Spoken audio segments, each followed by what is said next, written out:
Slash, your horror movie podcast.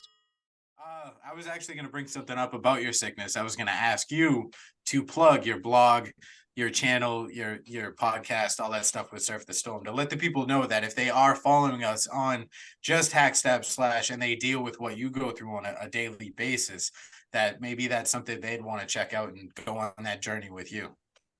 100%. Oh, Check. yeah. You can. I always mention sometimes randomly I'm feeling like death and I have some insane neuro issues. You can also check out my blog at surfthestorm.com. Surf the Storm on all the socials. It kind of gets more into my tick-borne illnesses and why just ride out the storm when you can learn to surf it. Try to put a positive message out there. So if anyone's struggling with any of that stuff, you guys can check me out and Surf the Storm everywhere. All right, what is up, Hack Stab Slash? Welcome back to another fine episode of Three Lunatics talking to you about their favorite movies. This week, we're talking about Hellhouse, LLC, a wonderful found footage film that scared the bejesus out of Justin, scared the bejesus out of me, and scared the pants off at Waterboy. They're off right now. He hasn't found them since he hit play. Yeah, it's kind of awkward. Yeah, I play horror movies, I lose my pants. Let's go! Let's go! Hellhouse! Bring that energy. Tell us about it, Justin. Tell us all about it. Tell us while you have your breath, while you're still here, while you're not dying in the corner like you have been for the last 12 days. Why did you love this movie? Love this movie. I picked this movie. Incredible found footage. I'm just going to apologize real fast if my voice goes in and out. I've been sick with a mystery illness for the last 9 days, and I have some insane chronic illness issues, and it's flaring those up. So I've almost passed out once today, and I don't even know where I am because the vertigo and crazy shit's happening. So if I die, I fall down, just fall off camera. You two keep on going. It'll be incredible content, so make the best of it.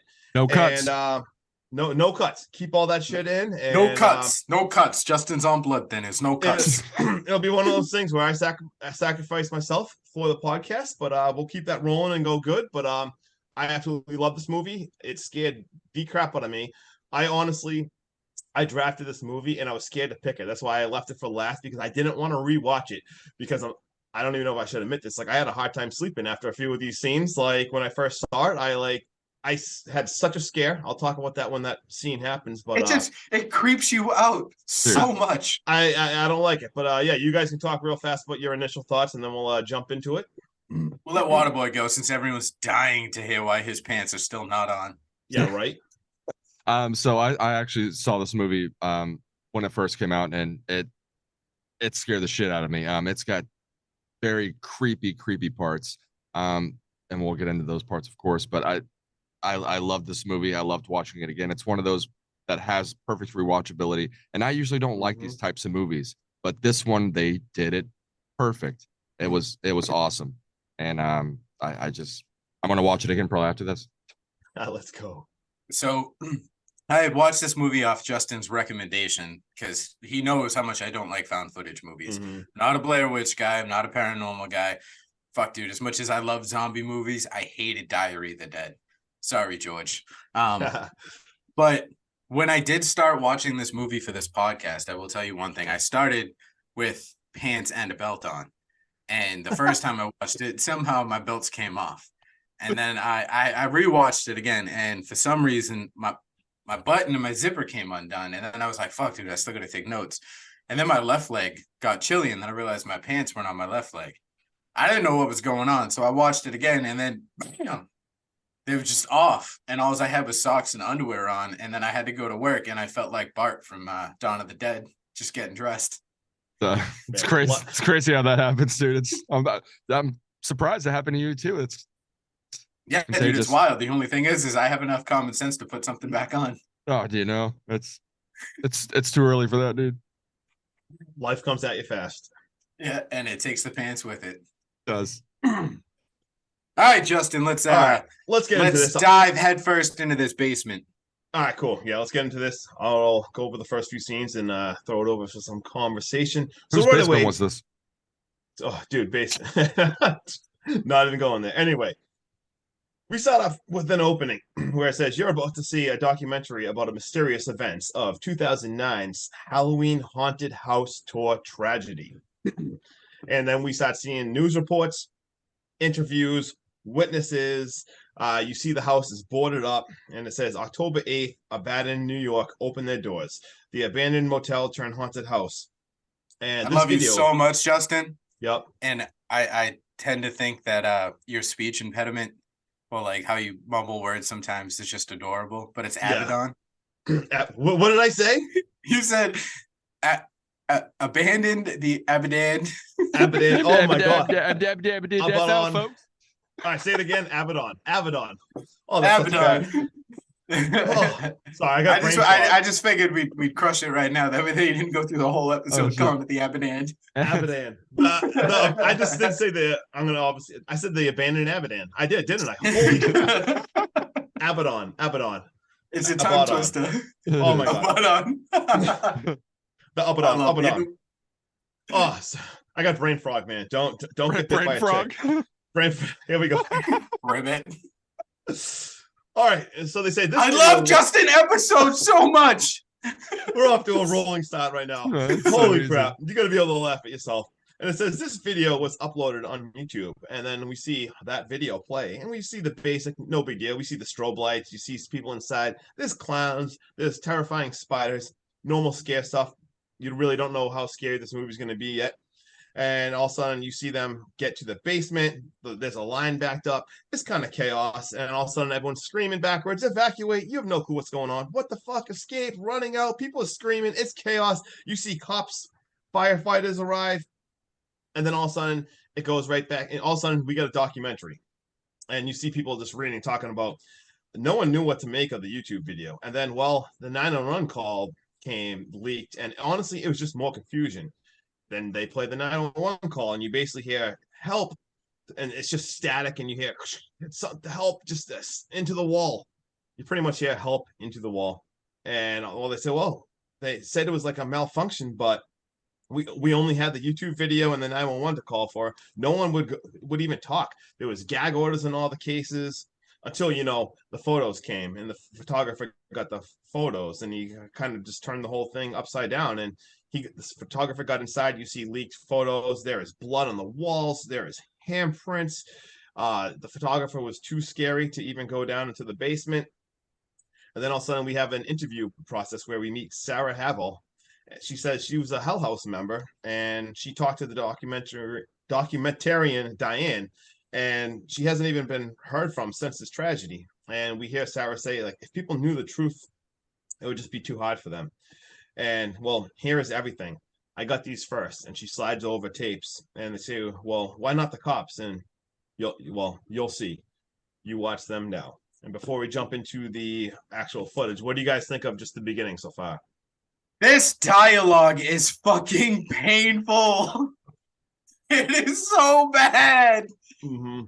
What happened in Hellhouse LLC? I'll tell you what happened. I have no idea. Right? Oh my I god. was there. The only No thing idea. we have is the YouTube footage. So when people ask me what happened in LLC, I say, you saw the tape, you tell me. Mm-hmm. Oh, and then miraculously, the YouTube footage isn't all we have. We also have a 911 call, but wait, there's more. Stroll on down the aisle, Bobby. We have photos. This dialogue, bro, it almost took me out of the movie. Dude, that's one of the things too. I'll let you talk in a second again, Waterboy. But it is funny. You don't know how scary this movie's going to be because this is normal setup. Like nothing is special about these first like 5-7 minutes. You think it's just going to be any other like found footage movie. Like you said, first we only have this, but then all of a sudden, a second later, well, we have this. Well, actually, we have this as well. Oh, actually, here's Sarah talking. We have this as well. But what do you think, Waterboy?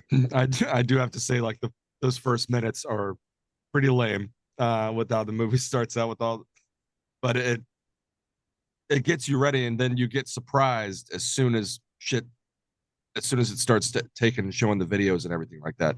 It just goes from 0 to 100 as they get into the house. One more thing to add. When they show the footage and those people are walking through, it makes you feel like someone, like one of your friends, like back in the day, you would pull out your phone and make a little recording or whatever. It feels like natural.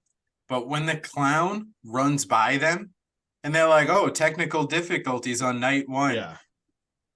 I didn't get a sense of urgency right then and there. If that was me, I probably would have kept going through the house because that Same. clown ran by them with his head tucked and his shoulders curled like he had to take a shit. And that would have been my reaction is someone's really got to go to the bathroom. Is he Right? okay? He didn't say nothing. He wasn't like, get the fuck Yeah. out. He was just like, I'll see you guys later. Yeah, he did. He wasn't like screaming like, "Oh my god!" He was- Like, he was- Yeah, He's he prairie ran, dogging. if a turtle could run, that's what I would picture. It was a yeah, turtle poking out. All right. yeah. All right, So, so hey, poke out. all of a sudden, here we go. Hellhouse footage, 8:23 to 10:09. 46 days to opening. We meet the 5 main characters. We see Sarah, Paul, Alex, Tony, and Mac. They're driving a van to the abandoned motel, the Abaddon Hotel. That's the band, right? ABBA? Yeah, it's to the ABBA Hotel. They love ABBA. The abacadabra. And they get there. Basically, you see they're walking through this. You can tell they've done this before. They're planning to set it up, and right away, there's a few minor things that go wrong. You see them talking this walkie-talkie malfunctions. They go down to the basement, and right away, I mean, this is a red flag. They find pentagrams. There's like Bibles. There's numbers written. But hey, they're creating a haunted house, so it's all good. And then we flash back right away again to the Sarah interview. And it says, well, we took a whole entire week to get the power up, and then we had to start sleeping there. And well, that's when it started to really change. And we flash back to them, and you see them drinking at the bar. A little backstory. You find them all talking about how they did this before. They've set up haunted houses, and now this one's a little creepy because they usually do it in the city. This one, they're way out there. And What they did need to she get- say? Something like, when you get creeped out at the other haunted houses, we could walk out and go get a slice of pizza. Yeah. Yeah. And this one, it's just you walk out and it's all woods. They're way out there, so you can tell this is a little new territory for them. And they basically just getting the cameras running in every single room, and right away a little more foreshadowing. They have a little issue with the basement cameras working, but they're setting up the props. You see them filming. They're documenting the whole entire process, and then all of a sudden it gets a little creepy right away. We see at bed, Paul sleeping in his bed talking to the camera. And you see someone kind of like walk to his door, like talking, and right away you're like, "What the hell?" It's like Sarah, like, and then the person just walks away, and well, whatever. He keeps on going.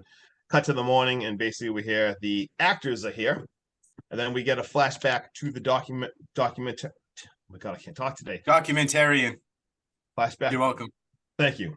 And then all of a sudden they say, "Well, there's a police off-record report, of course, where the police actually talked, and the first victim, man, his throat was slit, and it was self-inflicted. What happened? Well, honestly, we'll never know. Like, poor Joey. He was actually in the basement when it all happened, and he survived, but he actually refused to talk about what he saw. 9 days later, we found him dead, and he hung himself." Thank you. Thank you. Thank you for saying that. Thank you 1,000 times. Because when they printed it on the screen and it said he hanged himself, no, use English. Hung. Right? Seriously. And then we get all... Sorry. No, all good. They don't speak English at the Abaddon Hotel. Yeah, you gotta be these damn abandoned Abaddons. I think I'm just gonna go with that for the rest Whoa, Black Betty, Yeah, the Betty. Abaddon. I'm never gonna let this one down. Oh my God. Ugh. Then all of a sudden we got 19 days comes on the screens, and we see Alex and Paul and the people. They're talking to a girl who's gonna be one of the actors. She's gonna be the girl in the basement. And she starts talking to him about, oh well, the owner like hung himself. The guests have had weird experiences in this.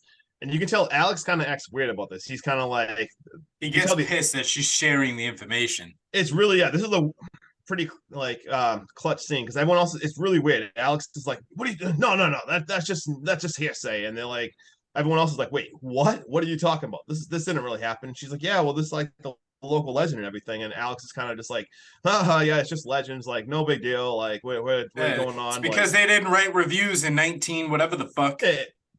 Right, he completely shuts it down, and then all of a sudden we get a flashback to the dock again, and they say, well, I don't think we'll just never really know about the motel or the haunt of what really happened to Andrew Tully. We doubt that the crew even had any idea of the backstory or anything. And the local legend is that Andrew built this in Abaddon because Abaddon is the demon that guards the gateway to hell, and he could have thought there was an actual gateway to hell that could be open. And there was a woman and daughter. They disappeared, and Tully was questioned, but they never could really do anything to him. And then a few months later, he hung himself in the dining room. Anything you guys got to say about this? When we start off with like the found footage and we jump into the character building, can I just simply state the fact that it's 2013 and GPS exists? Why are you causing a fight about, oh, I'm going to be the only one navigating? Can no one else help me? Like the person in the third row is having a conversation. You want him to navigate from the third row? Oh my God. Like I said, some of this dialogue is just so wonky and drives me nuts. But then when you dial it back and you realize it's a found footage movie, this dialogue starts to feel more and more realistic. Like when they get out of the truck and they fight with each other over nonsensical shit. And then he's like, can I get a cheeseburger? Like that's something that would probably happen in a group of friends. Oh, 100%. But like you said, dude, when they get to the basement and they see the pentagrams and it's like, what the fuck? And they even go to the attic and they see a random ass chain hanging off the wall. I'm like, well, that's a red flag right there. No, and then get the fuck out.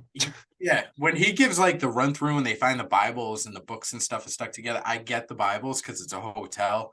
Usually you have a Bible in each room. Oh yeah, in the drawers and stuff. Yeah, but like just the way he gives the run through, like I want to know where this dude's brain's at, because he's like, yeah, right here we got this big satanic display that was already here that we're gonna fully ignore, but guess what? We're gonna chain someone to the wall, and then we're gonna have not one but two but three just random ass clowns sitting down over here that you're gonna walk by and boom, there's the exit. Like this is gonna scare the shit out of you. And then just to make matters even worse, we're gonna chain this poor girl to the wall and then give the keys to someone else. Yep. Right? And, no, you're gonna chain me to the wall, motherfucker. You better give me those keys. 100% with those clowns down there and shit. Free props. Dude, I'm not gonna lie. The background of Sean's is actually freaking me out. Like, it is. Sean, could you could you move over so I can't put your see face that clown? over that? They're perfect. Could you just do that for the rest of the episode? Nah, dude, it's my baby. Because we're gonna start talking about clowns in a second. Because all of a sudden we got 16 days left, and guess what? They're setting up now. They're setting up the clowns. Oh, this is so creepy. They're so excited for these clowns to set up down there and everything. Dude, they talk about these clowns though, real quick. They talk about these clowns. How they're immobile, they can't move, their heads don't turn, they're stationary, and the only reason why they're not standing is because these particular mannequins can't stand up. Go ahead, sorry. I just wanted to reiterate that because that's very important to know. These mannequins cannot stand up. They're freaking clowns that you can't even prop them up. So they set them up, the clowns, and then that night, all of a sudden, it's gonna get a little scared. All of a sudden, they all wake up at the same time. We hear a scream. And they're like, holy crap, like, what is going on? Did you hear that? You hear that? And we see a freaking clown, like, just staring into the basement. And then they look back, and then the thing's staring at him. And they freak out. The guy's screaming. They get the guys. The clown, of course, is gone, and it's back in the basement with the other fake clowns. And, of course, at this point, they review the tape. But they're like, oh, yeah, we don't know, like, what's going on. And they accuse him of staging it. Like, they, gaslit this dude so bad. Like, are you kidding me? If that happens, I am absolutely gone. If this happened to us while we were at the Conjuring house, and it happened to me, as close as our friendship has become, if you guys were like, no, this is all you, this is all in your head, like, we're staying, I'd be like, cool, I'm going to go down the street and sleep in my car. Call me in the morning. We can all drive home. This is 100%. One of those things with found footage, man. I know it's got to be like that for a movie, but damn it, nobody's gonna fucking stay in that house when this shit starts happening. Nobody. The only one that's gonna do it is Alex, and he does a very mediocre job of just constantly trying to like play things down and convince them to stay. Like, oh no, like it's fine. Okay. Like nothing actually happened. This is all in your head. This is just just one of the guys. I told you not to take those psychedelics.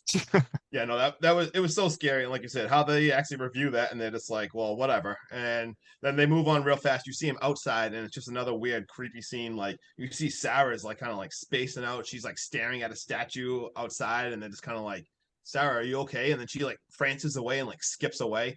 So there's some weird shit going on here. And then we flashback. Now we're all of a sudden 11 days. We're getting closer. And this scene, they're setting up a hallway now. So They get strobe lights and everything. They got one of the guys in there testing to go through to see how it looks, and they kill the lights. They hit the strobe lights, and he's looking down this thing, and you see, I think there's like one clown at the end of the hallway, but all of a sudden when the lights are on, you start seeing Yeah, a there's like second one they move around. that move around, and you almost have to see the scene. This scene freaked me out so bad. You keep seeing stuff moving around, moving around. He is panicking. He runs like, stop, turn the lights on top. He runs for his life, and he gets in the hallway, and this dude just throws up. He is so friggin' scared. And he's like, the shit's alive. Like, just, oh my God, that scene messed me up. And once again, they're just like, oh, okay, yeah, you know what? Like, whatever. And, oh, actually, this is the scene. So when this happened, my heart was racing. My wife came into the room and sat next to me, and she's like, Justin, I started screaming at her. I'm not even gonna lie. I'm like, what do you want? Why are you even bothering me? And she's like, why are you? I'm like, I'm sorry. I'm so scared right now. Like this scene almost gave me a friggin' heart. This isn't even the scariest scene in the movie for me, but that one just freaked me out. My wife happened to walk in and talk to me, and I started screaming at her because like I was like so on edge. Yeah, like the clown got me going. Like the whole moving around in the basement and all that shit, and it gets your heart rate going. And they put this strobe light scene just close enough to those so where you start relaxing a little bit, you start seeing like the crazy ass dialogue and the found footage, and then they turn it on. And I don't have this patience, and this is why I wanted to like jump through my skin during this scene, is because he's like, hey, how many clowns are in here? And what does he say, 2? Yeah. And then he's like, well, there's 3. Are you sure? And he's like, no, there's only 2. And he's like, there's 3. And they're moving around while they're having this conversation. You see him in the right, you see him the back, second left. you see a third, bro, get the fuck out. Dude, I'm pounding on the door. I'm trying to kick it open. Get me the hell out of here. And he waits like a good 30 strobes into it till he turns around to make a go for it, until they're like virtually in his face. Wow. Oh. Yeah, wow. I would have been gone like instantly. And they're pissed at this point. And I decide now, like, Paul's freaking out. They're arguing outside. Like, Alex is an idiot. Like, fuck this guy. And then all of a sudden you cut back to the doc really quick, the documentary, and you just basically see how, like, well, why'd you guys stay? Well, Alex and Sarah like been together for years, and like they try to explain to more, like, well, the others are just loyal to them. Like, they're their friends. They were the first hires. Alex started this business. Like, this is Alex's business, and he hired all them. So they're just really loyal to him. So I think. And then we cut right back to all the action, and oh man, it starts getting crazy. We all of a sudden once again they awaken in the middle of the night, and there is a clown in the friggin' hallway. And now 2 of them are seeing this friggin' thing. And it is all of a sudden they are panicking, freaking out, like, what do we do? What do we do? And then they walk over to the thing, and the thing's just a mannequin. It's like not alive, but somehow it's staying in the hallway. When this is all happening, they look and they hear something, and they like, Sarah is in the wall facing a door, like speaking like in tongues. She's talking like Latin or something, and they're like shaking her, like, what? And she comes to, and she is screaming, she is freaking out. You can tell she doesn't even know where she is. And they turn around, and the clown is gone. And then all of a sudden, do you have a fun fact about that scene? I don't want to spoil it if you do. No, go ahead. No, all right. So in this scene, it looks like it's like she's speaking gibberish or Latin or something. Mm-hmm. She actually says, fuck, I don't have it in front of me. My phone just died. I read this. She says something, but they play it backwards. Kind of like when we did the Hellfest episode, and I was like, you never read from a Latin book, and then I played it backwards, and it was like, oh, like it does something weird. That's how they got that effect. They let her talk normal into the wall, and they just played it backwards. So if you look very, very closely, you can see her mouth kind of moving backwards, but very minutely, and it's very well done. And that was awesome. This scene was so creepy, but it was also really weird because the electricity was supposed to be like working, and they had like all the lights off. They like didn't decide to like turn any of this on until at the very end when the lights kick on, and all of a sudden they turn around and the clown has friggin' moved. So the clown's not even there. And they basically run and escape.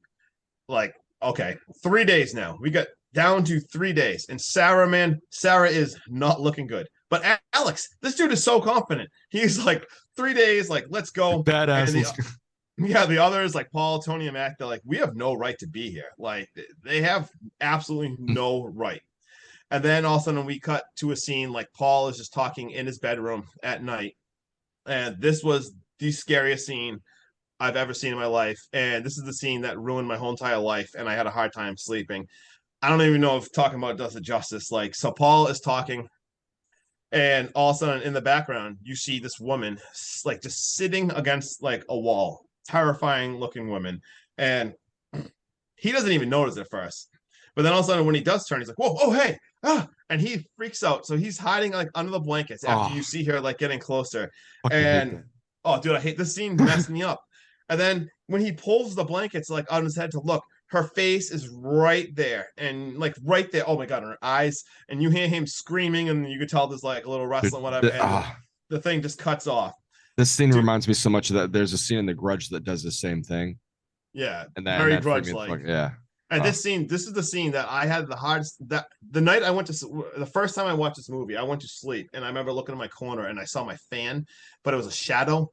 And dude, I almost felt I wrestled to try to find my light, turn my light on, and I almost fell out of bed to turn my light on fast enough because I thought that thing was like a person. Like this scene, dude, that's happened to me like a month ago. I have a jacket rack on my door, and it was my door's like sort of propped open, and then me and my wife ended up waking up. It was probably like 2 a.m. It looked like one of our kids were peeking in the doorway, and we were like, saying, hey, you know, are you all right? And we walk over there, and it's just fucking coats after we turn on the light. Like, freak this the fuck out, right? Yeah, dude. Like just talking about this scene gets me going. Because, like, just right now, dude, I can feel the hair on the back of my neck standing up. We're talking about it. I know well that my whole house is empty except for my dog's downstairs in the kitchen. I'm in a pitch black room. The green screen is literally right here, and there's nothing behind me. So, like, it's just, I want to get up and, like, look through the room and make sure there's nothing in here. Because I don't know how old your houses are, but my house was built in, like, 1860. Oh, fuck that, dude. Yikes. Yeah, have fun with that. Yeah. But yeah, no, that scene made me feel like a little kid again. When like you're a kid hiding under the blankets, like that's how much this scared me as like a grown man. And after, of course, so now Paul's missing. And in the morning, like once again, they're like, "Oh, he always pulls this shit," and they're like, "No, dude, he pulled the shit like one time years ago. Like he has not acted like this forever." Like so, like, all right, well, call his phone. So they're calling his phone, and it answers, and it is the deafening screech, like the loudest scream, and they just drop it. And I don't know, maybe at this point leave. For the love of God, maybe leave. Like, let's just not act like that's normal that your friend's missing and a crazy scream's happening from nowhere, and you're just like, okay, whatever, like that's fine. But moving on, the next night, all of a sudden, the piano is playing. They wake up to this very creepy sound. They go down there, the dummy is there, and and the dummy's not moving. It's just a dummy, but once again, somehow the piano is playing. And it's the same song that he was playing when they first got there, when he sat down next to the dummy and played it. Yep, the same exact song that's like played a few times in there. And they're like, all right, well, like they're like, Paul? And they're like, oh, let's search in the basement. We got a fun fact for that, sorry. If none of you guys got it. I have it, but go ahead, share it. Yeah. Tell them what it is. So the piano theme sounds exactly like the Meow Mix jingle. Just slowed down a bit. It's just slow down. It's a slow down Meow Mix jingle. Just slow down in a deeper tone. Like that's actually hilarious. It's still creepy though. So, and then we get an insane like just suspense. Like this movie has some really great jump scares, and it's got suspense because they're in the basement now searching, and the suspense I feel in this, where there's two of them walking around down there, and all of a sudden like they turn, this freaking clown's head moves. Oh man, so creepy. Dude, they all move. They all move. Yeah. Oh yeah, all the heads move. So they jump in. I don't even. They hid in some side room that was in there, and they are hiding in there, and they are terrified at this point, and they're freaking out, like, "Oh my god, dude, no! Like the heads move, like this isn't crazy," and it is so dark. And of course, they run out there, and of course, the heads are all normal. Everything's normal, and of course, all of a sudden, guess what? This Paul's sitting in the basement. Like we're just gonna act like, oh. If there's a point to leave right now, it's right now. You have been scared senseless. You have seen all this shit happen. You keep putting doubt in your mind. Yeah, I get it. You're fucking like 48 hours away from opening night. But one of your friends is now catatonic in the basement. Yeah. And you just, what are you going to just bring him upstairs and put him to bed? Yeah, this dude is not talking. Like show must go on, dude. He is just absolutely out of it. And once again, so now they're pissed. They're fighting, and Alex once again is like, he's like, it's chill. Like, hey man, like let's go. Like it's all good. And Tony quits. He's like, I absolutely quit. these clowns have moved at this point. Paul, he says, Paul is back. Well, kind of back, if you want to even call that Paul. And now you cut to a scene outside, and you see Tony, like he already quit, and Tony and Mac are out there, and they are pissed. And he's like, "Dude, we can't leave. Like, we can't leave." Like, and you see him yelling, "Fucking Alex, damn it! Like, we have to stay. We have to stay." And they shared something, and they're not really telling you, but they're like, "We have to stay." And he's like, "What? Alex didn't tell you?" And he's like, "No, man." And he's just sitting in a field, like, "Oh man, like we have to stay." So whatever he told them, like, and it's insinuated throughout the movie what it is. But he basically just tells them like, "We have to stay." And I don't. Should we talk about what the reason why they have to stay is, or Yeah, like? because I still don't know. So I figured so like I believe it's because they need the money. So they lost a lot of money. When they first get to the house, you hear them talking about how they're outside of the city now. They had to go to a different place. And he even talks about a few of the stuff with the props about how they were already here to save them money. They talk about how some of the stuff is cheaper. I believe that Alex really lost a lot of money, and they pretty much the company needs this, so the show must go on for money. But still, as you say, I would still. I mean, dude, clowns are moving. I would like whatever. Like I get the hell out of Yeah, here. I'm out. But yeah, it's basically insinuated this. If you rewatch it, like it's basically saying how like it's insinuated that they need money, they need this to be a hit, or like the company is done, and that's why Alex is just pushing through the whole entire time. And all of a sudden, we get a flashback to the documentary. I can't Documentarian. see, and they say, "Well, like what went wrong? Like, was there any gear wrong? Like, were the props? Like, were you ready?" And Sarah just like blankly staring at the screen. She's like, "Yes, no, we are ready." Alex rallied everyone. Well, why didn't you leave? And then it just cuts right back to the regular scene, regular action with Alex once again rallying people. Let's go. Like Paul is sick. We're going on without him. Talk about how Paul's just like Sean said, they like throw him in the room. Rest up, buddy. Like get better.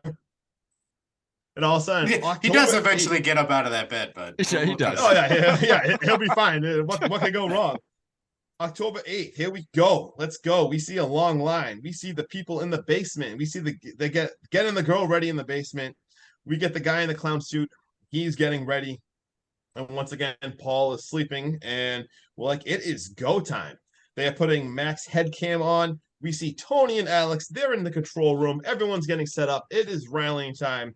And Sarah says she saw, all of a sudden you hear they're on radios talking. And Sarah's like, "Oh, I saw Paul. He looked at me. It kind of just like freaked me out." So at this point, all of a sudden, like they're going, like people are absolutely in this building, and all of a sudden we see the scene. We see Joey, the clown guy. He runs out of the basement. He's screaming there. He, like Sean says, it looks like he just has to go to the bathroom. We see that footage of the basement. Dude, the way he like everything kicks off, and you get that conversation between the two of them in that side room when shit starts going wild. When he runs by, and they hop into that like little what'd you call it, like a lattice fence they put up to separate them from the audience. And they're talking about it. Like they spent way too much time just letting him run away. Like go get his ass and figure out what's going on. Oh, right away. They should have been like absolutely on him. So one should have went after him and one should have went into the basement. Yeah, they were not prepared at all because they're saying like, "Holy crap! Like, what's going on? Like, that part of this isn't the part of the show." And Joey just runs out, and you see all of a sudden you in the basement, you see like a creepy cloaked thing. Just people appear in the basement. You see a footage of the basement now. You see more of like that footage earlier, and there's like I don't even know what you call them, cult like people all of a sudden in there. It is absolute chaos. So at this point, oh my god! Like, get to the basement! Get to the basement! And the doors closed, and they're seeing different weird cloaked people going on. They run upstairs, and Alex is up there, and he is friggin' hanging now. And there is once again these cloaked people around him. It's absolute so creepy. And we get a quick flashback to Sarah, and she says, "Oh well, we got to the front door, and like the cops let her out, so it's like she's just happy to believe." And they're like, "Well, how is all this like kept from the public?" And Sarah's all of a sudden like, I need a break. Like, I'm gonna be in a room. She tells her the room number, and she says, 2C. 2C? Yeah, she said, "I'm gonna be in room 2C. Like, I need to go rest." And Sarah's like, "Well, I mean, you should just like you should go there. Like, you should go in the place. Like, you have to go." And the reporter's like, oh, okay, yeah, like I'm gonna go. Like 1 Dude, hour. that like conversation she's like, we tried and it's boarded up. And she's like, oh, is that really all that's stopping you? It's so So bizarre. She's fucking just like, creepy. she doesn't think that, yeah, like you said, she's just like, oh yeah, you should go. Like, is that all that's keeping you? Oh yeah, no, you should really just go. Like, just find a way to like get in. Yeah. And she all of a sudden is just like so rallied, like, let's Yeah. go. I mean, she's getting her stuff. Like, Woo. she's like, I'm gonna be there 1 hour. Like, let's go. That's all it took. And on her way out, she's at a front desk of the hotel, and she talks about, oh, how's the girl? If the girl leaves at 2C, like Sarah Hevel, just like let us know. And they're like, who? Like room 2C. And she's like, we don't even have a room here. And she's like, what's her name? And she's like, Sarah Hevel. And she's like, we don't even have a guest by that name here. And she goes, and when it makes sense to her, she goes, oh, you know what? Well, it's probably just she's obviously staying under like a different name because she's been like hiding and stuff since that happened. So she doesn't even think anything of it. So whatever. I mean, even at that point, I would be like, all right, that's a little Creepy. weird. All right. Yeah, but I could that's chalk that fine. up to a different hotel or something. Yeah, I get that. Yeah, so whatever. So you know what? I'm just gonna keep going on, and basically she's got a guy with her, Mitchell, who is her helper, and he's gonna stay back and watch the tapes while Diane goes to explore. And all of a sudden, you basically see right now you see the footage from what Mitchell is watching, and it gets so creepy. You basically see we're back into the house now. Mitchell's watching the tape again while Diane has already left. She's gone out with the cameraman to explore. And Mitchell sees Sarah bumping into Paul. And all of a sudden you see like Paul like killing like Sarah Dude, falls just into the beats her to death with that camera. You hear just like smashing the camera into her face. The crushing sounds, dude. Crushing, and you see her fall, and she's like literally looking at the camera, and her face is all busted open, and something grabs, and she's bleeding, and something grabs her and pulls her out of the scene. And then you see Paul, and he takes takes a knife or something. What did he have? Like No, I heard a lot of people say this was the piece of plate that he said looked like Sarah that they found in the beginning. Yeah, I didn't see it, but I heard a lot of people say that was that piece, and he used that shard of glass to slice his own throat. I'm gonna have to go back and look at that. Yeah, and I tried to look for it, and it looked like it was just a piece of glass. Yeah, I forgot. I honestly forgot what that was, but he slices his own throat, and you see him like sitting down there and dying. And all of a sudden, we cut right to the reporter, Diane, and the cameraman, and she is inside the house now at this point. Can we talk about how she got in the house real quick? Yeah, let's talk about it. It's all boarded up, and she couldn't get in the first time, right? Door just right. She just opened the door. Just opened the door. Nope. Right. That's a big fucking NO from me, dog. Yeah, she just like it right again, like right away, like I would have just absolutely left. But she's in the house, and there is still blood stains everywhere.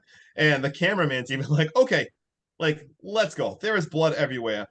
And you see them seeing all the different scenes that you've seen throughout the movie. And there's like bloody handprints on the wall and everything. And all of a sudden her phone rings and you see, oh, it's just Mitchell. The guy that's sitting back watching the tapes, like maybe, I don't know, maybe I would have answered it, but she's like, oh, whatever, like I'll call him back later. So she ignores that. And they're walking upstairs and all of a sudden they see a door. 2C. And like, we gotta go in. We gotta go in there. Yeah, and the cameraman once again is like, no, I don't know. But Diane's like, no, we gotta go in. Why is it locked from the outside? Why? I would have ran for my life. Why? They open it, and there is Sarah, and she's facing like the window, and she turns around, and you see she's like dead, like just zombie Sarah. She's got all the beating marks from that camera. Yeah, like her face is all busted open, and then all of a sudden you see a cloaked person, like all in black, standing right next to her, and boom, it flies open. Door just like obviously they get killed, and tragedy remains a mystery. The end. Movie over. Dude, those cloaked guys look like ones from what is it? As Above, So Below. If you've seen that movie, yes. Good. They fucking deserve to die. You watch a mountain of footage. This girl is just, everything is not adding up. You walk in and there's still blood everywhere. No one's saying a word. You're in a fucking town called Abaddon at the Abaddon Hotel, built on the gateway to hell. Even your own cameraman is petrified to go into that basement. Bitch, turn around and leave. Please. 100%. 100%. Stupid people, dude. Oh, all right. You want me to give me my ranking right now, or my? All right, so I'll talk about it real fast. Um, so I rank this pretty high, even though there's like plenty of stuff that was wrong. But the fact that this movie, I gave this an 8.6 because I think it's fun to rewatch, and it scared me so much. There was definitely some plot issues. Like I literally wrote, I would have fucking left like 19 different times during this movie. Like, and I know they tried to give you the reasoning, like they insinuate this money stuff. I still would have left. But No amount of money. the fact that this movie scared me so bad, like it actually had its suspense, jump scares, just creepy stuff. I still give it an 8.6 because the scare factor, I thought they nailed it. And Oh it was yeah. just so I thought that was so good. I still give it an 8.6, even though I looked over the plot just because it was so scary. Would you guys give it? Good, Waterboy. I gave it an 8 out of 10. I mean the scare factor for this movie is just awesome. I mean, like I said, I hate these types of movies just like Sean, and they did this one good. Like there's only a certain few that they do right, and this is one of them.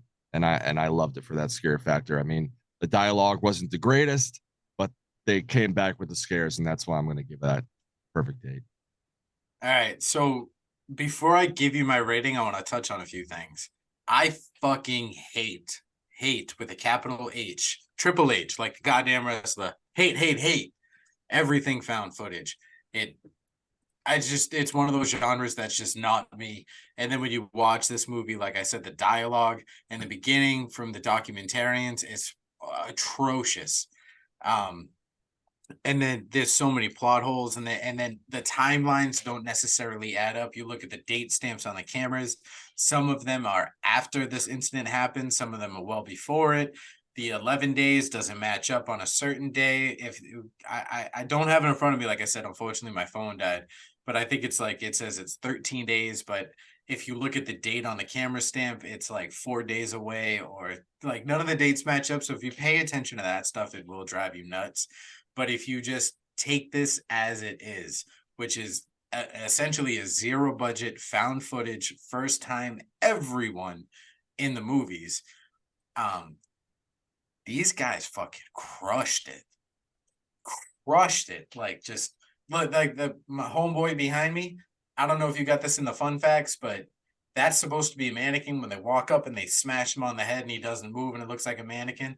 The mannequins they actually had in real life wouldn't stand up. Mm-hmm. Heads wouldn't turn, nothing like that. That's a fucking that's a real homeboy. That's someone from the cast and crew standing. I had that in the fun facts. Scenes. Yep. Yeah, the actors had to switch off and stand in there because they couldn't get the things, they couldn't prop them up, so they actually had to have the actors stand in there. And then the live footage in between it, like when you get a clown from the gas station, he does that fucking eyeball trick. That's not practical. That's a real thing. Yeah, he really can really do that. Yep. And even when they're outside and he's talking to the actors, and that girl keeps looking up and smiling towards the window, like if someone's filming you and you're there to audition and you can see them from the window, you're going to look up 1,000 times. It's just a natural reaction. So a lot of the found footage just comes off as natural. And I know I'm going on a rant and I know I'm going crazy, but I give this movie an 8 out of 10. Hell yeah. There you go. There you go. I hate found footage movies. All right, so I want to touch on that real fast. Past the dialogue and the stupid little plot holes and just let this movie scare the shit out of you. Can't wait to do VHS then. I love found footage. So much fun. That being said, obviously there's a ton of shit, because one of the main things you got to ask yourself for found footage is, why is the camera rolling? They have to have a reason that you're recording this. So that's a big issue in a lot of that. And a lot of found footage, you can't build up the certain kind of suspense because you're showing it through a camera. So you can't have the different foreshadowing, different shots all around like a normal horror movie. So the writing has to be very good to make it actually work. And part of the reason I thought this worked is because I loved the flashbacks to the part that was like a documentary. And even though Sean said some of the talking in it is kind of like silly, but I thought that really helped this movie, because you'd see the scene and then you kick it back, so it almost felt like you were watching like one of those like unsolved things. And even though the story's fake, it almost felt like you were like, oh my God, like what happens next? Oh my God, they have this. Kind of like a real documentary where it just always rolls you in and tells you more stuff. I thought that really, really helped this movie. I thought that was one of the reasons why the movie worked so well. And then, like you said, you need a reason to have the footage, and they cover that. We record everything to help us year to year to grow. Yep. And it's not senseless recordings. You're not running from an alien invasion in Cloverfield and trying to film it as you run. You're not in a skyscraper that's collapsed and trying to record it. You know what I mean? This dude puts down the camera at realistic times, or drops it, or just forgets about it, shuts it off. But when you get these scares, like when they first start out and he's recording going through the house, and you walk by one of the bedrooms and it freezes, like for the viewer, not in the camera, but for the viewer, and you see a cloaked man. Do you guys remember that scene? Yeah. He's like, Yep. And even like with the clown, dude, when they're chasing him through the house, it's not hyper focused on the clown. He's walking through and he's like, oh, this looks great, that looks great, having a jolly old time, and then bam, the clown scares the shit out of you. Oh, yeah. Then he sprints back, and it's not like he's hyper focused on anything. And literally, he's carrying the camera and running. It feels the way a found footage movie should feel. Yeah, is what I'm trying to get at. Oh yeah, and I'll say one more thing. Like originally, this director, he didn't even want it to be a found footage. He had more of the backstory written, but then he realized, like, budget reasons, like Sean said, like it's so cheap to do a found footage. So basically, they decided to shoot it as a found footage. So a lot of the stuff trying to explain stuff, he had a hard time putting it in there. So he kind of changed it to be a found footage. And honestly, I think it's better found footage. I don't know if it would have been as good if he made it into an actual film. 100%. And another fun fact is, do you guys see that this was actually filmed in a real haunted house attraction in Pennsylvania called The Haunting at the Waldorf Hotel? So I thought that was pretty cool. And another one of my notes is the guy who played Paul. His name is Gore Abrams, and I just wrote that because, I mean, who's named Gore? And like, yeah, dude, that's such a badass name, right? Like, I thought that was pretty cool, so I had to kind of write that one in. And I tried so hard to try to find a Halloween connection in this movie. Obviously, it is so tough because all these people are like first time, like people in the movies and stuff. The only thing that I could even find, like anything that you could even relate it to, is I was reading from the director, Stephen Cognetti, how he filmed a few of it. It was inspired by Halloween. He loved the shots when Michael Myers just like in the background, like when you're focused on something and you see like a creepy shot in the background. He says he loved that kind of style of footage. That and like The Strangers, when you see like oh my god, whoever, I can't even, my brain hurts. So whoever the main girl is in The Strangers, there's a scene where she's like in the kitchen and one of the mask things is just creepy in the background. He loved how those things are filmed. So he filmed a few shots of like the hallway and a few other shots to kind of feel like the Halloween feel where like Michael Myers is just like in the background. That's the only thing I could possibly find. That's perfect, yeah. And this movie has 2 different sequels. Have you guys seen any of the sequels? I think I've seen the second one, but I gotta rewatch. Are they any good? Because I haven't heard good things about them. No. So well, Waterboy, wait, you can tell them if it's good. I mean, I don't necessarily remember. I'm pretty sure I did watch the second one, but I'd probably remember it if it was good. So I'm not too sure. What the second one really does help, it dives crazier into the backstory. Honestly, I don't think it worked that good for me. I never even watched part 3 because I was very disappointed with part 2.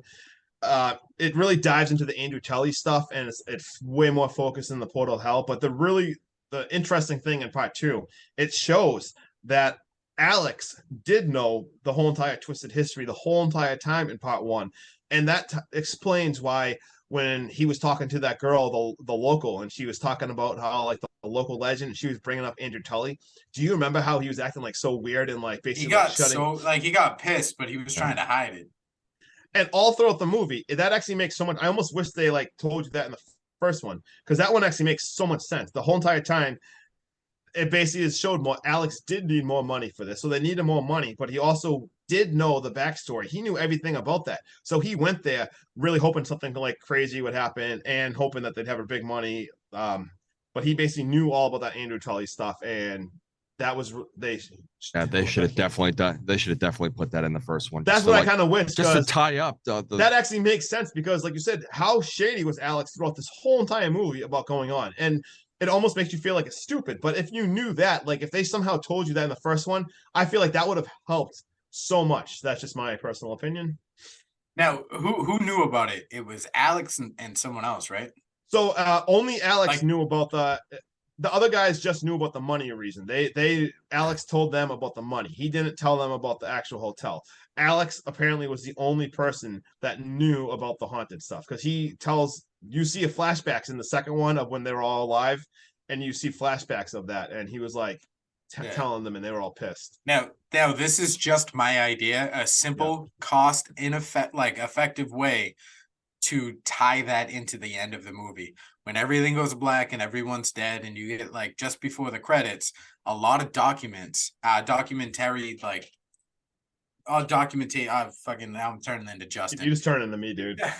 Yeah, a lot of documentaries that you watch, they tie in phone calls with no faces, no nothing. It's just like a black screen.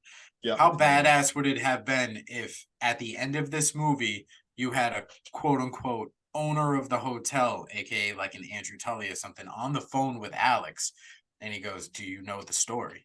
And like of Andrew Tully and what happened here, and you just hear Alex go, "No, tell me about it," and then you get the credits. Wow. I think that would, I honestly, that would have, when I saw that in the part 2, I'm like, oh my God, like I wish I knew that in part 1, because that the whole time in part 1, you're yelling, like, what are you yelling? Fucking leave. Like, holy crap, like Alex is coming across really, like, you're like, what is wrong? So that, like I said, I haven't seen part 2 at all. But if you had done that at the end of this one, and then you rolled into the backstory of Andrew Tully, and you realize Andrew Tully dies and all that shit in the second one, then you could end the second one up to date of, you know, quote unquote, Andrew Tully calling and having that conversation with Alex on the phone, explaining to him what happened at the Abaddon and why he should come there to do his next Hellhouse. Oh yeah, like him being the one that got him to go to that house in the first place to do his Halloween roped shit. Him in, Oh, that's cool. Sort of like a House on Haunted Hill thing where they pulled him, like wrote the notes in the. Yeah. And I only got one more thing before, if you guys have any other fun facts before we get moving on. A new one's being in production right now. We're gonna have the 4th one, and it's actually the same guy, Stephen Cognetti. And I honestly, I wish I probably should have like wrote it. Like, it's in production right the second, and I'm not 100%. I think it might be a prequel to that or something, or showing like the story of the hotel. But it actually is happening, so we are getting a 4th. I wouldn't mind a prequel, like showing the beginning of. Yeah, I honestly, I wish I remember the name of it, because it has a name and everything. It's in production. But you guys got any fun facts or anything? Yeah, my fun fact is the fact that Kristen is out getting her nails done, so I may go downstairs and put on the second one. Give it a shot. There you go. Do it. And I just want to. Oh, let me say one more thing really fast. If anyone actually did watch this whole entire thing, I apologize if my energy was just off. Honestly, I don't even remember anything in the last hour. Like, I'm having insane neuro issues. Like, I had so much cool talking points and energy to bring because I picked this, and I just like feel like I didn't do a good job at all, and my brain like really hurts. Super sick, so I apologize about that. But Sean, what do you got? All right, hack, stab, slash. It's about that time of the episode for us to get the fuck up out of here. But if you want to go watch Hellhouse LLC, you can find it free on a lot of streaming platforms. I know Waterboy said it was on YouTube. I watched it on Shudder, but if you feel so inclined to go out and buy this as a hard copy on a DVD or a Blu-ray, I highly recommend it. But you can follow us on all the socials as well. You can follow us on Twitter, Facebook, Instagram, TikTok, you name it, we do it. Let's get it. What are we watching next week, boys? Waterboy, tell them all about the fucking torture you're going to put us through. Oh, man, I'm ready. Oh, God, next week, we are doing In the Mouth of Madness by John Carpenter from 1994. And then you're going to be in for one hell of a confusing-ass ride like all my movies are before this. Buckle up. Stick it in your mouth. Whoa. Whoa, Jesus Christ. That escalated fast. What am I in for next week, Waterboy? What are you doing to me?